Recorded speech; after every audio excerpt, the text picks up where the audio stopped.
వాడు చదివింది జస్ట్ 11వ తరగతి, కేవలం 18 ఏళ్ల వయసు. అయితేనే 64 కోట్లు కాజేశాడు. వాడి టెక్నాలజీకి పోలీసులే ఔరా అంటున్నారు. దర్యాప్తు చేపట్టిన ఖాకీలకు దిగ్భ్రాంతికరమైన విషయాలు వెలుగు చూశాయి.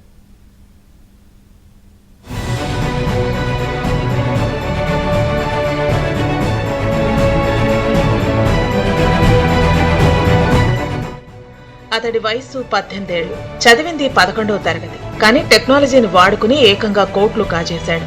ఏఐ, టెలిగ్రామ్ ఛానళ్లను ఉపయోగించి ప్రభుత్వ, ప్రైవేట్ సంస్థలను మోసం చేసి అక్షరాల 64 కోట్లు కొట్టేశాడు.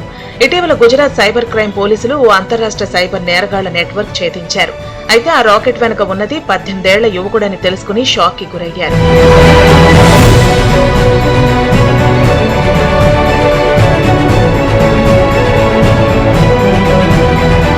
ఈ ఏడాది మేలో సూరత్ కు చెందిన ఒక బాధితుడికి వాట్సాప్ లో పంజాబ్ నేషనల్ బ్యాంక్ యాప్ ను పోలిన ఒక ఏపీకే ఫైల్ వచ్చింది. అది అసలైన యాప్ అని నమ్మి డౌన్లోడ్ చేసుకున్న కాసేపటికే బాధితుడి ప్రైమ్ కోఆపరేటివ్ బ్యాంక్ ఖాతా నుంచి 5 లక్షల విడతల వారీగా డబ్బులు మాయమయ్యాయి. బాధితుడి ఫిర్యాదుతో రంగంలోకి దిగిన సూరత్ సైబర్ క్రైమ్ పోలీసులు లోతుగా దర్యాప్తు మొదలుపెట్టగా ఈ నకిలీ యాప్ల వెనుక ఉన్న అసలు సూత్రధారి రోహిత్ అని తేల్చారు. ఉత్తరప్రదేశ్ కాన్పూర్ కు చెందిన రోహిత్ వీరేంద్ర సింగ్ సాఖ్యాను కాన్పూర్ లోని ఒక హోటల్లో దాడి చేసి అరెస్టు చేశారు. అతని వద్ద నుంచి ల్యాప్టాప్, మొబైల్ ఫోన్లతో పాటు ఆయా డిజిటల్ పరికరాలను స్వాధీనం చేసుకున్నారు.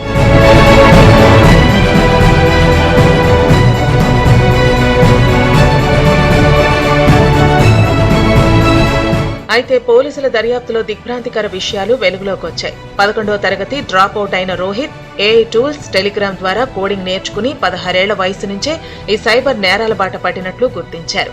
ఈ క్రమంలో అత్యంత ప్రమాదకరమైన నకిలీ యాప్లు తయారు చేయడంలో దిట్టగా మారినట్లు తెలుసుకున్నారు. నిందితుడు 2 రకాల అప్లికేషన్లను అభివృద్ధి చేసినట్లు దర్యాప్తు అధికారులు గుర్తించారు. మొదటి అప్లికేషన్ బాధితుడి పరికరంలో ఇన్స్టాల్ చేయడానికి రూపొందించింది కాగా, రెండవది అడ్మిన్ అప్లికేషన్ గా పనిచేస్తోంది. ఈ అడ్మిన్ యాప్ ద్వారా సైబర్ నేరగాళ్లు బాధితుడి మొబైల్ ఫోన్లోని ఓటీపీలు, బ్యాంకింగ్ వివరాలతో పాటు ఇతర సున్నితమైన సమాచారాన్ని రియల్ టైంలో చూడగలిగేలా రూపొందించాడు. ఈ నకిలీ యాప్లను సబ్స్క్రిప్షన్ మోడ్లో దేశవ్యాప్తంగా ఉన్న సైబర్ క్రైమ్ సిండికేట్ ముఠాలకు రోహిత్ విక్రయించినట్లు పోలీసులు తెలిపారు. ఈ యాప్లను విక్రయించడానికి రోహిత్ ప్రతి నెలా ముఠాల వద్ద నుంచి 15,000 వసూలు చేసేవాడని పోలీసులు వెల్లడించారు.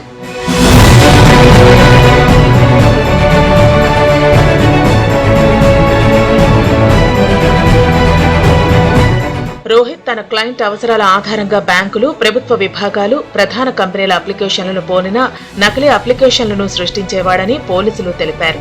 వీటిలో PNB, SBI, Axis Bank, UCO Bank, Big Basket, American Express, RTO challan సేవలకు సంబంధించిన అప్లికేషన్లు మరియు చెల్లింపుల లింకుల మోసపూరిత వెర్షన్లు ఉన్నట్లు తెలిపారు. జార్ఖండ్లోని ప్రసిద్ధ జమ్తారా, హర్యానా, రాజస్థాన్ ప్రాంతాలకు చెందిన అనేక సైబర్ నేరస్తుల ముఠాలు ఇతని వద్ద నుంచే ఈ వైరస్ ఉన్న యాప్లను కొనుగోలు చేస్తున్నట్లు పోలీసులు గుర్తించారు. ఈ నెట్వర్క్ తో సంబంధం ఉన్న మిగతా ముఠా సభ్యులను పట్టుకోవడానికి పోలీసులు గాలింపు చర్యలు ముమ్మరం చేశారు. ఓ ఇంటర్ డ్రాప్అవుట్ స్టూడెంట్ దేశవ్యాప్తంగా సైబర్ సిండికేట్ ముఠాలకు ఏపీకే ఫైల్ సరఫరా చేసేంత స్థాయికి ఎదగటం ఇప్పుడు హాట్ టాపిక్ గా మారింది.